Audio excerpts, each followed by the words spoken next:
আমরা এখন আছি কপোতাক্ষ নদীর এইখানে। আসলে কবির মাধুর্যতা আমরা দেখতে পারি, সেই কারণে সরকার এখানে অনেক কিছু প্রজেক্ট চালু করছে।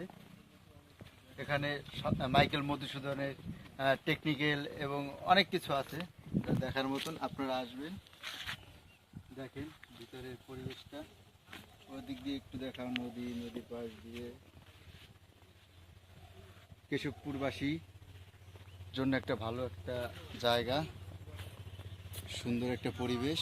এখানে দেখতো ওই বলা আছে না, ওখানে অনেক কপোতাক্ষ নদী নিয়ে অনেক কবি কবিতা লিখেছেন।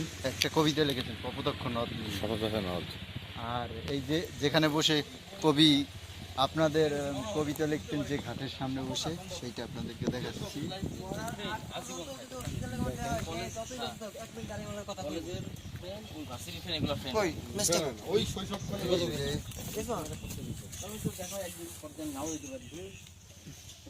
আমরা দেখলাম এরপরে যে ঘাটটা ছিল,